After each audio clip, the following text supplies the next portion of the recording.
Database systems online class. इस session के अंदर हमारा जो सेकंड चैप्टर डेटाबेस एनवायरनमेंट या डेटाबेस का आर्किटेक्चर हम डिस्कस करेंगे।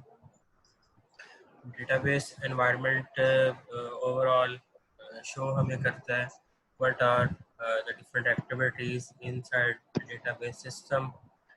सेकंड चैप्टर के अंदर हमने डिस्कस किया था ओवरऑल एनवायरनमेंट को कि हम एक्सटर्नल लेवल, इंटरनल लेवल या कंसेप्चुअल लेवल के ऊपर कौन सी चीज़ें परफॉर्म करते हैं।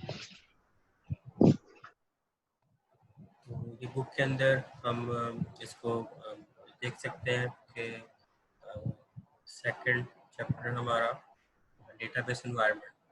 तो कोशिश करें कि आपको, क्योंकि ये चीज़ें क्लियर हैं, आप खुद इसमें पार्टिसिपेट करें। थोड़ा सा आप खुद मुझे बताएं 3 लेवल आर्किटेक्चर में क्या चीज़ें हमने डिस्कस की।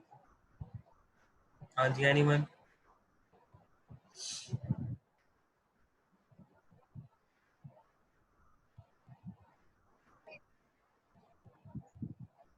सो इसमें जो 3 लेयर्स होती हैं, external layer, conceptual layer and internal layer.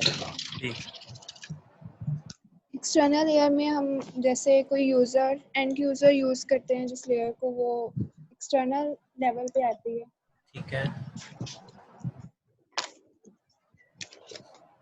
तो जिससे यूज़र्स कनेक्ट हो सकते हैं जिस लेयर से, ठीक है, वो नेक्स्ट। एक्सटर्नल लेयर होती है। और कंसेप्चुअल में हम एक्चुअल डेटाबेस करते हैं, मॉडिफाई करते हैं, सिस्टम को हैंडल कैसे करते हैं, एडमिनिस्ट्रेशन का जो काम होता है। ठीक है, एक्चुअल हमारा जो एक्टिविटी है डेटाबेस मैनेजमेंट की, वो तमाम कंसेप्चुअल लेवल के ऊपर परफॉर्म करते हैं। और इंटरनल लेवल में सर स्टोरेज वगैरह के बारे में, फिजिकल मीडियम पे काम होता है। ठीक है, तो हमारा डाटा स्टोर वहाँ पे करते हैं इसको। जी बिल्कुल ठीक है। और कोई कुछ इसमें ऐड करना चाहेगा?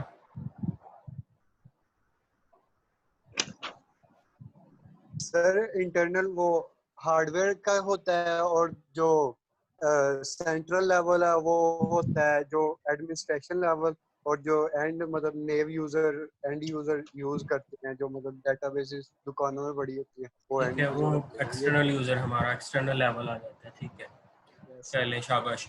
तो 3 लेवल आर्किटेक्चर के अंदर हमारे पास 3 व्यूज हैं। हम सिंपल कह सकते हैं कि we can understand the whole system into 3 different levels, 3 different categories के अंदर हमने ओवरऑल सिस्टम को डिवाइड किया हुआ है। एक्सटर्नल लेवल है हमारे पास कंसेप्चुअल लेवल है या कंसेप्चुअल स्कीमा, हम उसको लॉजिकल मॉडल भी कहते हैं कि हमारा लॉजिकल स्कीमा है। देन इंटरनल लेवल, तो एक्सटर्नल लेवल के अंदर हम सिर्फ डेटा को व्यू कर सकते हैं, like different users are connected with the database हमारे पास बैकएंड के ऊपर एक ही है, लेकिन उस डेटाबेस को जो डेटा स्टोर है, डिफरेंट यूजर्स को सेम डेटा डिफरेंट वे में शो करवाया जा सकता है। एक तरीका तो ये है कि हम कह सकते हैं कि हमारा हर यूजर अपना अपना डेटा देख रहा है। ये भी हमारा एक्सटर्नल लेवल के ऊपर काम होता है, उसको दिखाया जा रहा है।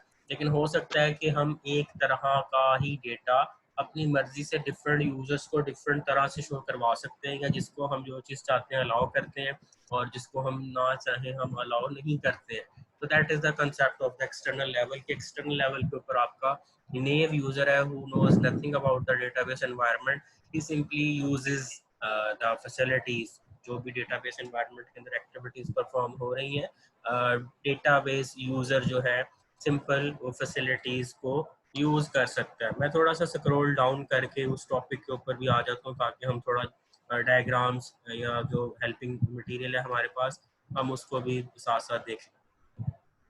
तो एक्सटर्नल लेवल के ऊपर हमारा सिंपल यूजर जो है वो इंटरेक्ट करता है डेटाबेस एनवायरनमेंट के अंदर। तो ये हमारे पास आ गया सेकंड चैप्टर। सेकंड चैप्टर के अंदर ये इम्पोर्टेंट टॉपिक हमारे पास है। ठीक है, तो this is the external level. ऊपर वाले पेज पे ये मेरा ख्याल है बड़ा डिम है। तो आप देख सकते हैं कि एक्सटर्नल लेवल के ऊपर यूज़र 1 है, उसको कोई भी व्यू नज़र आ रहा है। यूज़र 2 है, उसका अपना व्यू है। User n, multiple user like user 1, 2 and up to n as many user as you want in your database environment. तो हर यूज़र अपने रिलेटेड व्यू को यूज़ कर रहा है, और हमारा कंसेप्चुअल लेवल जो है, कंसेप्चुअल स्कीमा जो हमारा सेंट्रल लेवल है, यहाँ पे डेटाबेस एडमिनिस्ट्रेटर इन्वॉल्व होता है। डेटाबेस एडमिनिस्ट्रेटर अपनी एक्टिविटीज़ परफॉर्म कर रहा है, और वो कौन सी एक्टिविटीज़ हैं, डेटाबेस को क्रिएट करना, मैनेज करना, अपडेट करना, कोई भी एक्टिविटीज़ जो डेटाबेस एनवायरनमेंट के अंदर रिक्वायर्ड हैं, उन तमाम एक्टिविटीज़ को आपका डेटाबेस एडमिनिस्ट्रेटर या सिस्टम एडमिनिस्ट्रेटर परफॉर्म कर रहा है। तो नीचे वाले पेज पे एक और डायग्राम भी आएगी, वहाँ पे भी क्लियर हो जाएगा कि हमारी ये एक्टिविटीज़ कौन कौन सी हैं और क्या क्या काम डेटाबेस एडमिनिस्ट्रेटर परफॉर्म करता है। तो इसी तरह हमारा इंटरनल लेवल आ जाता है। इंटरनल लेवल के ऊपर हम डेटा को स्टोर करवाते हैं into the physical storage location. कोई भी हमारा मीडियम हो सकता है, वो हमारी हार्ड डिस्क है, हमारा रिमोट सर्वर है, हमारी कोई भी लोकेशन। तो इस लेवल के ऊपर स्टोरेज मीडियम की कैरेक्टरिस्टिक्स देखी जाती हैं, उसका स्टोरेज एल्गोरिदम, सिक्योरिटी मेजर्स। तो नॉर्मली ये तमाम एक्टिविटीज़ हमारा ऑपरेटिंग सिस्टम परफॉर्म करता है। ऑपरेटिंग सिस्टम क्योंकि हमारी एप्लीकेशन प्रोग्राम के साथ लिंक्ड होता है, और उसी का काम होता है कि हार्ड डिस्क के ऊपर डेटा को स्टोर कैसे करना है, उसका मैकेनिज्म क्या होगा, कौन सा एल्गोरिदम फॉलो करना है। तो most of the activities are performed by the operating system. Being an administrator, हम तमाम ऑप्शंस को सेलेक्ट कर सकते हैं अपने इंटरफेस से कि हमने डेटा को कैसे स्टोर करना है, कौन सा एल्गोरिदम लगाना है, या किस वे में हमने डेटा को स्टोर करवाना है। तो इंटरनल लेवल के ऊपर हमारा ये तमाम जो एक्टिविटीज़ हैं वो परफॉर्म होती हैं डेटा की स्टोरेज से रिलेटेड या रिट्रीवल से रिलेटेड। और फाइनली हमारा फिजिकल डेटा जो है वो किसी डेटाबेस के अंदर बैकएंड के ऊपर स्टोर हो रहा है। तो ये हमारा external level, like user is interacting with the database, he is not familiar with the database activities. इस फिगर में आप देख सकते हैं कि डेटा हमारे पास एक ही है, जो मैंने पहले बात की है कि एक ही डेटा को डिफरेंट तरह से डिफरेंट यूजर्स को शो करवाया जा सकता है। तो इस एग्जांपल के अंदर आप देख सकते हैं कि हमारे पास एक्चुअल डेटा जो है, ये बॉटम लाइन में हम देख सकते हैं, this is the data, name, date of birth, department number. Name क्या है हमारे पास, अली रज़ा, ठीक है, अली रज़ा। उसका जो डेट ऑफ बर्थ है 1580, department number 10, Mohammad Abdullah 29, 2 and 80 और 20 डिपार्टमेंट नंबर। अब व्यू 1 में आप देख सकते हो कि यहाँ पे शो करवाया जा रहा है first name Ali, last name Raza, और डेट ऑफ बर्थ उसकी 1/5/1980। और इसी चीज़ को व्यू 2 के अंदर कैसे शो करवाया जा रहा है, वहाँ पे फर्स्ट नेम लास्ट नेम लिखा हुआ था, लेकिन यहाँ पे सिंपल रज़ा अली, और एज इसकी लिखी है 26 ईयर्स। अब यहाँ पे वो कोई सीन नहीं है कि आप डेट को इस फॉर्मेट में लिखे हो, यहाँ पे सिंपल आपने शो करवा दिया है 26 ईयर्स ओल्ड है ये, और उसका डिपार्टमेंट सेल्स है। और इसी डेटा को थर्ड व्यू के अंदर A.Raza शो करवाया गया है, उसकी डेट ऑफ बर्थ में 1/1980 और सेल्स डिपार्टमेंट। तो मीन्स कि हमारे पास डेटा बैकएंड के ऊपर एक ही है, लेकिन डिफरेंट व्यूज के अंदर उस डेटा को डिफरेंट तरह से शो करवाया गया है। तो ये हमारा डेटाबेस का एक फंक्शन है कि हम किसी भी डेटा को, किसी भी यूजर्स को अपनी किसी भी यूजर को अपनी मर्जी से शो करवा सकते हैं जैसे हम चाहें। लाइक डिफरेंट कंट्रीज के अंदर फर्स्ट नेम और लास्ट नेम का कंसेप्ट है, तो वहाँ पे उस वे में शो करवाया जाएगा। हमारे यहाँ सिंपल नेम लिया जाता है, कंप्लीट नेम। तो डिपेंड करता है डेटा को कैसे शो करवाना। तो 3 लेवल आर्किटेक्चर के अंदर हमारा ये एक्टिविटीज़ जो है परफॉर्म होती है। कंसेप्चुअल लेवल जो है हमारा मोस्ट इम्पॉर्टेंट वन, जिसके अंदर तमाम एक्टिविटीज़ परफॉर्म हो रही है। देन हमारे पास मैपिंग का टॉपिक आ जाता है। मैपिंग कहते हैं 2 लेवल्स को आपस में लिंक करवाना। तो लेवल हमारे पास जो है, mapping is the process of converting one level to another. एक लेवल से दूसरे लेवल तक जो कन्वर्जन होती है उसको हम कहते हैं मैपिंग, लिंकेज। तो 2 तरह से है, एक conceptual to internal mapping, conceptual level, और फिजिकल लेवल का हमारे पास जो लिंक है, कैसे डेटा कंसेप्चुअल लेवल से इंटरनल लेवल की तरफ जाएगा, उसको हम कहते हैं कंसेप्चुअल टू इंटरनल मैपिंग। ये पढ़ लेता हूँ मैं 1-2 लाइन इसकी। The conceptual to internal mapping defines the correspondence. ये important word है, correspondence.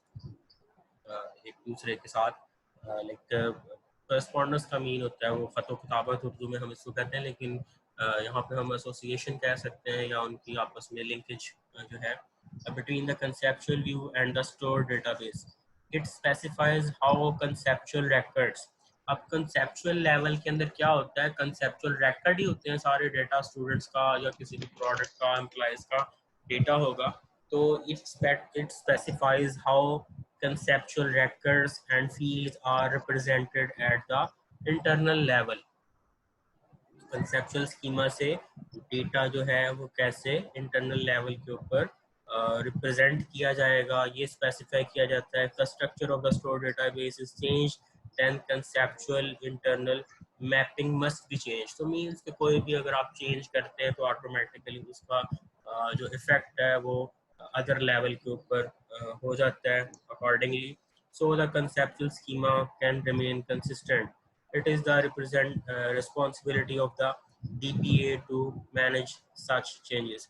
तो दो लेवल्स की आपस में जो कम्युनिकेशन है, एसोसिएशन है, उसको हम मैपिंग कहते हैं, और दूसरी तरह की हमारे पास मैपिंग जो है that is external to conceptual mapping. External level से कंसेप्चुअल लेवल के ऊपर डेटा जो आ रहा है, कैसे डेटा यूजर्स को शो करवाना है, इसको हम कहते हैं external to conceptual mapping.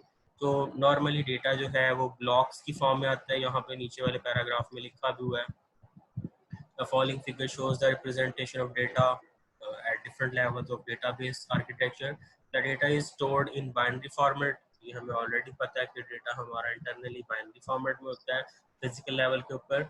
It is separate from internal view of data. The data is prefixed with a block header. अब हमें पता है कि डेटा जो है वो ब्लॉक्स की फॉर्म में होता है या पैकेट्स की फॉर्म में होता है.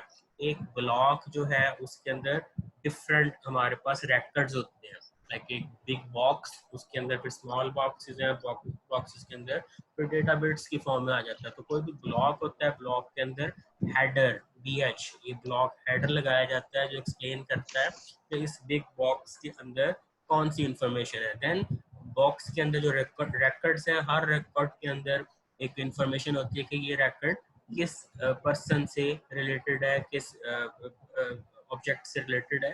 तो ब्लॉक्स की फॉर्म में डेटा स्टोर किया जाता है और रिकॉर्ड की फॉर्म में डेटा स्टोर किया जाता है बैकएंड के ऊपर. हमारा जो फिजिकल मीडियम हमें डेटा स्टोर हो रहा है, यहाँ पे हम देख सकते हैं कि एक अली रज़ा बेसिकली डेटा है, लेकिन उससे पहले जो है मेन ब्लॉक है और एक रिकॉर्ड ये अली रज़ा का है और दूसरा रिकॉर्ड जो है ये मोहम्मद अब्दुल्ला है. और ये दोनों रिकॉर्ड कहाँ पे पड़े हुए हैं, ये एक ब्लॉक के अंदर पड़े. ठीक है जी, ये समझ आई आपको? Yes sir. ठीक है कि मेन एक ब्लॉक है और उस ब्लॉक के अंदर दो रिकॉर्ड है, दो स्टूडेंट्स का मैं डाटा कह सकता हूँ कि एक में अली रज़ा पड़ा हुआ है और एक में मोहम्मद अब्दुल्ला से रिलेटेड, और इन दोनों को कवर किया गया एक ब्लॉक के अंदर. तो ये पूरा ब्लॉक दो रिकॉर्ड से रिलेटेड है और इस तमाम इंफॉर्मेशन को फर्दर फिर मशीन के ऊपर जो स्टोर किया गया उसकी रिप्रेजेंटेशन ये है कि हमारा डेटा बैकएंड के ऊपर बाइनरी लैंग्वेज की फॉर्म में स्टोर होता है. तो ये दो लेवल्स का आपस में जो एक कम्युनिकेशन है, इसको हम कहते हैं मैपिंग.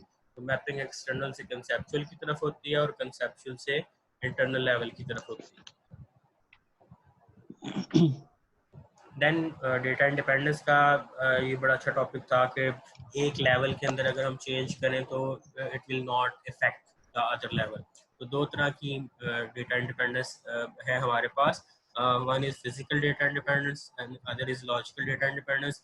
फिजिकल लेवल हमारा कौन सा है? Lower level. फिजिकल लेवल जहाँ पे हमारा डेटा स्टोर हो रहा है, स्टोरेज मीडियम का आर्किटेक्चर है या डिफरेंट स्टोरेज से रिलेटेड एक्टिविटीज़ है. तो फिजिकल डेटा इंडिपेंडेंस क्या है कि फिजिकल लेवल के ऊपर जो हम चेंज करेंगे it will not effect the upper level. तो सिंपल यहाँ पे हम एक कह सकते हैं कि जो नीचे पॉइंट्स लिखे हुए हैं कि अगर हम चेंज करें the organization of the storage structure, अगर हम यूज़ करें डिफरेंट स्टोरेज डिवाइसेस, या फिर अगर हम सिंपल मॉडिफाई करें। इंडेक्सेस होते हैं नंबरिंग कि कौन सा डेटा कहाँ पे स्टोर हो रहा है, हार्ड डिस्क के ऊपर इंडेक्सिंग होती है। Field number, sector number, track number, addressing जो होती है उसको इंडेक्सिंग बोलते हैं। मॉडिफाइंग द हैशिंग एल्गोरिदम एक स्टोरेज का एल्गोरिदम है कि डेटा किस वे में हार्ड डिस्क के ऊपर स्कैटर करना है, डिफरेंट लोकेशंस के ऊपर स्टोर करना है। तो ये ऑपरेटिंग सिस्टम हमारा एल्गोरिदम यूज करता है। Then changing the access method, तो मींस कि अगर हम लोअर लेवल के ऊपर ये तमाम एक्टिविटीज परफॉर्म करें, ये हमारा अपर लेवल के ऊपर जो लेयर है उसको डिस्टर्ब नहीं करेगा। This is the physical data independence. अब इसको मैं पढ़ भी देता हूँ। Physical data independence is a type of independence that enable the user to change the internal level without changing the conceptual level. This is important कि it enables the user to change the internal level. आप internal level को change कर सकते हैं without changing the conceptual level. Means कि हम lower level के ऊपर कोई भी change perform करते हैं तो upper level के ऊपर हमारे तमाम जो conceptual level के ऊपर डेटा बेस पूरी की पूरी पड़ी है, उनकी लिंकेजेस है, उनकी एसोसिएशन है, that will never disturb. This is the physical data independence. Then हमारे पास आ जाती है लॉजिकल डेटा इंडिपेंडेंस। अब लॉजिकल पार्ट हमारा डेटाबेस का कौन सा है, कंसेप्चुअल लेवल है, कंसेप्चुअल स्कीमा है। तो अगर हम लॉजिकल लेवल के ऊपर कोई भी चेंज करेंगे तो उसका इफेक्ट हमारा एक्सटर्नल लेवल के ऊपर नहीं होगा। मींस के एक्सटर्नल लेवल के ऊपर हम डेटाबेस को ऑपरेट कर रहे हैं, लेकिन एडमिनिस्ट्रेटर, हमारा डेटाबेस एडमिनिस्ट्रेटर को चेंज करता है, कोई नया रिकॉर्ड ऐड करता है, कोई नया डिपार्टमेंट ऐड करता है, या किसी डिपार्टमेंट की पॉलिसी चेंज करता है, या किसी और यूज़र को फैसिलिटेट करता है, यूज़र को रिमूव करता है, तो ये कंसेप्चुअल लेवल के ऊपर चेंजेस किए जाते हैं टाइम टू टाइम। लेकिन बीइंग अ यूज़र हमें इससे कोई फ़र्क नहीं पड़ता है। हम सिंपल कह सकते हैं कि हम स्टूडेंट पोर्टल से डील कर रहे हैं, लेकिन बैकएंड के ऊपर बहुत से अदर डिपार्टमेंट्स को भी इसी डेटाबेस सिस्टम के अंदर मैनेज किया जा रहा है। तो कोई भी चेंज बैकएंड के ऊपर किया जाता है उसका फ़र्क हमें नहीं पड़ता है। तो ये एक्टिविटीज़ लिखी हुई है कि एडिंग और रिमूवल ऑफ एंटिटीज़ और relationship, adding a file to the database, adding new field in the file, changing the type of a field. तो ये तमाम चेंजेस या इसके अलावा और बहुत से चेंजेस हो सकते हैं। तो ये अगर हम चेंजेस परफॉर्म करते हैं इसका इफेक्ट हमें एक्सटर्नल लेवल के ऊपर नहीं होगा। This is known as logical data independence. First line में लिखा हुआ है, logical data independence is a type of independence that enables the user to change the conceptual level without changing the external level. तो ये हम simple इसकी definition देख सकते हैं कि हमारा इंडिपेंडेंस से रिलेटेड ये दो तरह की है। Then data models like way of working something, कि आपने कोई भी काम करना है आप किसी मॉडल के अकॉर्डिंग करते हैं। मॉडल के अंदर उसके इंपॉर्टेंट पार्ट होते हैं, स्ट्रक्चरल पार्ट होता है, मैनिपुलेटिव पार्ट होता है, और रूल्स। स्ट्रक्चर मींस के सेट ऑफ रूल्स यहाँ पे लिखा हुआ है, consist of a set of rules. Manipulative part कि आपने जो भी इवेंट्स परफॉर्म करने हैं किसी एक्टिविटी के अंदर वो कैसे होंगे, आपने ऐड कैसे करना है, मॉडिफाई कैसे करना है, डिलीट कैसे करना है, या कोई भी एक्टिविटी आप परफॉर्म करते हैं तो आप पहले रूल डिफाइन करते हैं। देन हमारे पास है सेट ऑफ इंटेग्रिटी रूल। और कोई भी हम जब एक्टिविटी परफॉर्म करते हैं तो डेफिनेटली हम एक प्लान फॉलो करते हैं, वे आउट हम डिफाइन करते हैं किस मॉडल या किस वे के अकॉर्डिंगली आपने काम करना है। तो data models are always important. हम किसी काम को स्टार्ट करने से पहले एक रूल या एक वे चूज करते हैं कि हमने किस वे में काम करना है। इसकी एग्जांपल आप ले सकते हैं जो हमने प्रोसेस मॉडल्स पढ़े थे सॉफ्टवेयर इंजीनियरिंग के अंदर। प्रोसेस मॉडल्स के नेम याद है किसी को? Waterfall model, spiral, win-win spiral. ठीक है, और काफी ज्यादा थे।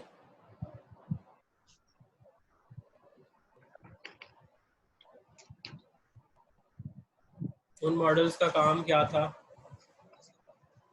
सर किसी भी प्रॉब्लम को उसके पार्ट्स में डिवाइड करके देन सॉल्व करना। मॉडल बेसिकली हमें एक वे आउट डिफाइन करता था कि हमने किस वे में काम करना है। एक काम को करने के मुख्तलिफ तरीके हैं। तो हम यूजर्स भी कर इंटरेक्ट कर सकते हैं उसमें। ठीक है, तो हम सेलेक्ट करते थे एक वे कि किस वे में हमने काम करना है जो हमारे लिए बेस्ट सूटेबल होगा। तो इसी तरह डेटाबेस एनवायरनमेंट के अंदर भी डिफरेंट मॉडल्स हैं कि हम किस तरह एक एक्टिविटी को परफॉर्म कर सकते हैं। There are different type of data models like object based models हैं, रिकॉर्ड बेस्ड मॉडल है और physical model. Physical model basically data storage से रिलेटेड है, तो वो हमारे इतने काम नहीं आते क्योंकि ऑपरेटिंग सिस्टम ऑटोमेटिकली डेटा को स्टोर करता है। तो ऑब्जेक्ट बेस्ड मॉडल के अंदर हमारे पास एंटिटी रिलेशनशिप डायग्राम, ये बहुत इंपॉर्टेंट एंटिटी रिलेशनशिप मॉडल है। सिमेंटिक और ऑब्जेक्टिव, ये तीन तरह के हमारे पास मॉडल्स जो हैं वन बाय वन हम डिस्कस करते हैं। रिकॉर्ड बेस्ड मॉडल्स के अंदर क्या होता है, डेटा जो है वो एक रिकॉर्ड की फॉर्म में आता है, लेकिन उसकी तीन फर्दर टाइप्स होती हैं।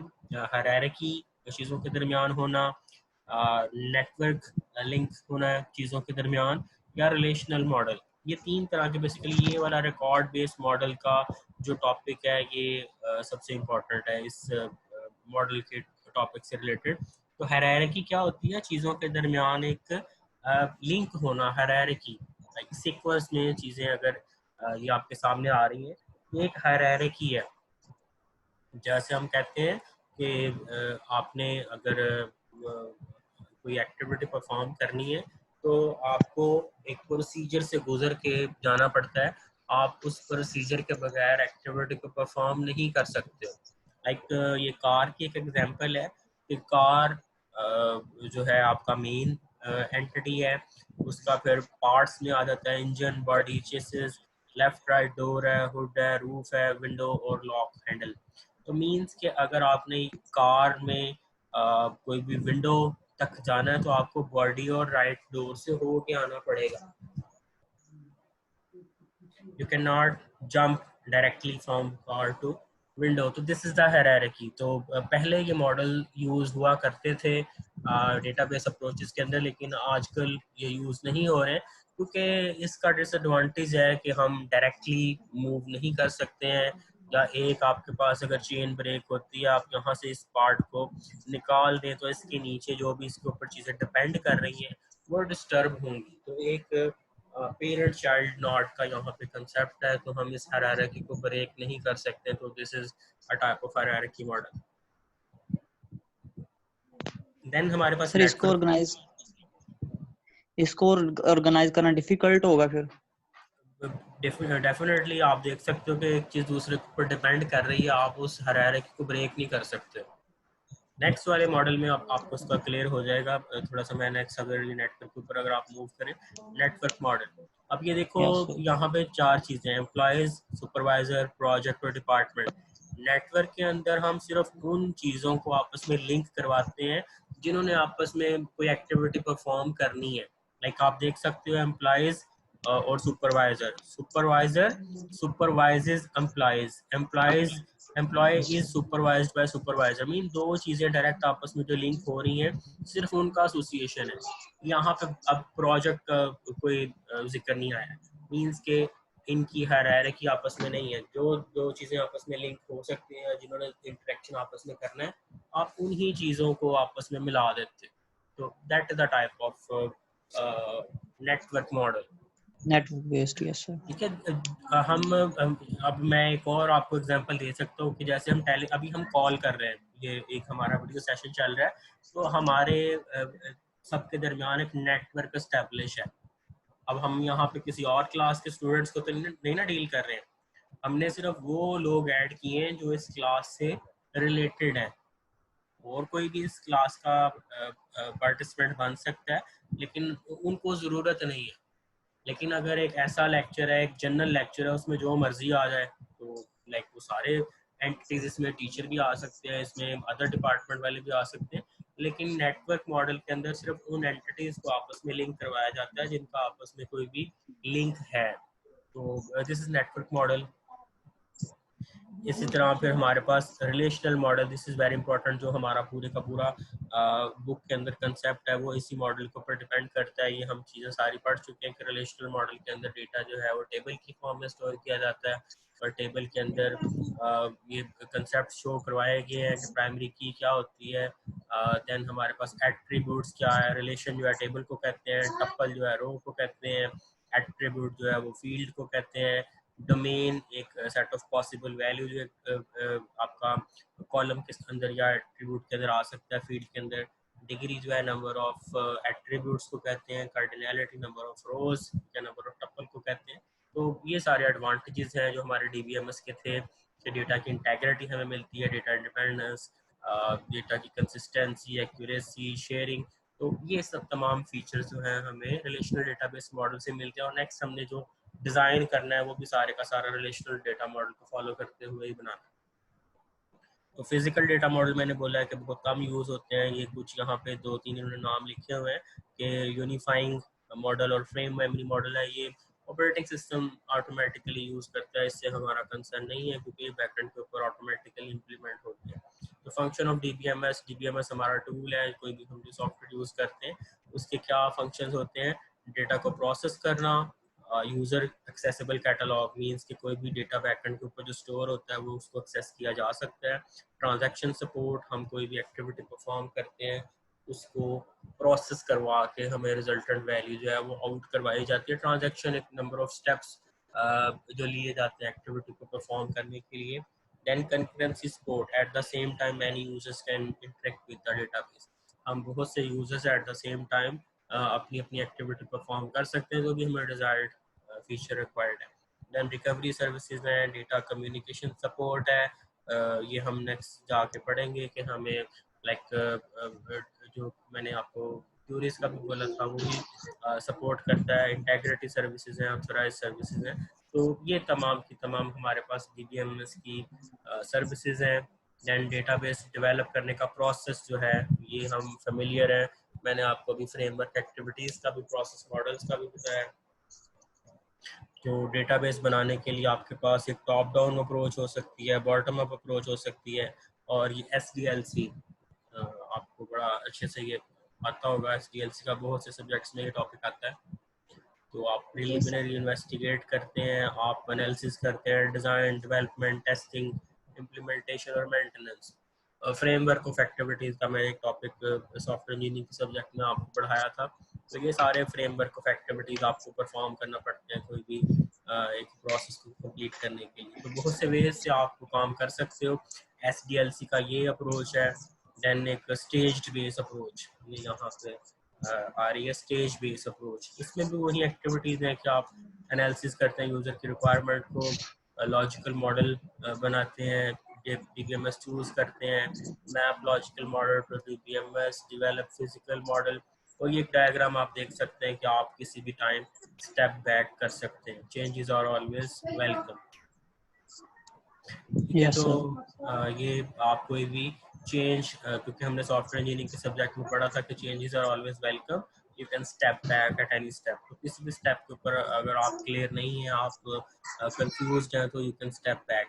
देन डिज़ाइनिंग टूल हमारे पास डेटाबेस को रिप्रेजेंट करने के लिए, चीज़ों को उनकी एसोसिएशन को शो करने के लिए हम डेटा फ्लो डायग्राम बनाते हैं। तो डेटा फ्लो डायग्राम के एलिमेंट्स यहाँ पे लिखे हुए हैं कि आप एरो से डेटा फ्लो शो करते हो, डेटा स्टोर को आप इस शेप में शो करते हो, लेफ्ट साइड से आपने ये थोड़ा सा एक कट लगाया हुआ है, राइट साइड से ओपन है, प्रोसेस को आप एक सर्कल में शो करते हो, देन एंटिटी को आप रेक्टेंगल में, कलेक्टर को आप इस सिंबल से शो करते हो, सेपरेटर को। तो डेटा फ्लो डायग्राम, डेटा की movement, student, registrar officer, student file है, टीचर है, तो ये डेटा फ्लो डायग्राम ये भी हमने क्लास में डिस्कस की थी कि डेटा किस साइड पे मूव हो रहा है, कहाँ पे स्टोर हो रहा है, डेटा कहाँ से कहाँ जा रहा है, और कहाँ पे प्रोसेस हो के लाइक एग्जामिनेशन से या टीचर से डेटा प्रोसेस होने के बाद रजिस्ट्रार ऑफिस जा रहा है या स्टूडेंट की फाइल में आ रहा है। तो जहाँ पे डेटा प्रोसेस हो रहा है आपने प्रोसेस का सिंबल लगाया है, जहाँ डेटा स्टोर करना है आप स्टोरेज का जो है वो सिंबल लगा लोगे। तो ये तमाम का तमाम हमारा डेटा फ्लो से रिलेटेड है। और लास्ट में हमारा डेटाबेस एडमिनिस्ट्रेटर, उसकी एक्टिविटीज़ है, each and everything is performed by database administrator, planning है, requirement analysis है, डेटा डिक्शनरी मेंटेन करना, लॉजिकल मॉडल बनाना, डीबीएमएस चूज करना, physical model, data loading, creating and loading database है, यूजर व्यूज बनाना, documentation करना, ईच एंड एवरीथिंग लाइक हर activity database administrator का काम है। Data dictionary we are already we have already discussed कि डेटा डिक्शनरी के लिए तमाम रूल्स एंड रेगुलेशन होते हैं, तमाम डेटाबेस की जो एसोसिएशन है, लिंकेजेस हैं, हर तरह की जो इंफॉर्मेशन है वो डेटा डिक्शनरी के अंदर यूज़ होती है। Information about data, communication with user, record change in database structure, impact of change, each and everything. तो डेटा डिक्शनरी दो तरह की होती है, एक जो सॉफ्टवेयर का पार्ट होती है उसको हम कहते हैं active data dictionary, passive dictionary जो होती है वो हर टाइम चल नहीं रही होती है। एक्टिव डेटा डिक्शनरी हमारा नॉर्मली हम देखते हैं कि एरर जो होता है वो फ़ौरन से हमें जो मिल जाता है वो एक्टिव डेटा डिक्शनरी की वजह से है, और पैसिव होती है जो आपकी हर टाइम नहीं चल रही होती है। तो ये दो तरह की डिक्शनरी होती है। इंटीग्रेटेड जो होती है वो सॉफ्टवेयर का पार्ट होती है। इंटीग्रेटेड कोई भी डीबीएमएस सॉफ्टवेयर जो हम यूज़ करते हैं तो इंटीग्रेटेड होती है ऑलरेडी सॉफ्टवेयर के अंदर। और फ्री स्टैंडिंग डिक्शनरी जो हम सेपरेट से परचेज कर सकते हैं, लेकिन इसकी ज़रूरत नहीं होती है। नॉर्मली हमारा डीबीएमएस उसके साथ ही एक इंटीग्रेटेड होती है डेटा डिक्शनरी, वो हम यूज़ करते हैं। तो यहाँ तक आपका ये लेक्चर है। ये चीज़ें मैं नेक्स्ट इंशाल्लाह अगली क्लास में फिर डिस्कस करूँगा यहाँ से ऑनवर्ड। तो इसमें अभी कोई सर ये क्वेश्चन फ्री आपका? स्टैंडिंग डेटा डिक्शनरी हमें किसकी क्यों जरूरत होती है? सम टाइम ऐसा होता है कि कुछ सॉफ्टवेयर्स के साथ डेटा डिक्शनरी अवेलेबल नहीं होती है, लेकिन मोस्ट ऑफ आजकल हम जो सॉफ्टवेयर्स यूज़ कर रहे हैं उनके साथ अपनी डेटा डिक्शनरी होती है। तो कुछ rules and yes sir. Regulation आप सेपरेट से स्टोर करवा के फिर अपने डीबीएमएस के साथ अटैच करवाते हो, तो उसको हम फ्री स्टैंडिंग डेटा डिक्शनरी कहते हैं। ये देखो आप इसकी ठीक है डेफिनेशन पढ़ सकते हो। A data dictionary that is available without a particular DBMS is called freestanding data dictionary. It can be commercial product or simple file developed by the designer. तो हम सेपरेट से डेटा डिक्शनरी अपने rules regulation बना के अपने DBMS के साथ भी अटैच कर सकते हैं, लेकिन इसकी नॉर्मली ज़रूरत नहीं होती है, क्योंकि हम एक बिल्ट इन जो सॉफ्टवेयर यूज़ करते हैं, सॉफ्टवेयर इटसेल्फ एक स्ट्रॉन्ग एक्टिविटी का नाम है। तो ये चीज़ें जो हैं हम यूज़ करते हैं। ठीक है जी, thank you so much. Next time इंशाल्लाह फिर अगली क्लास में डिस्कस करेंगे next topic. Thank you so sure much. Sir. अल्लाह हाफिज़। ओके, अल्लाह हाफिज़।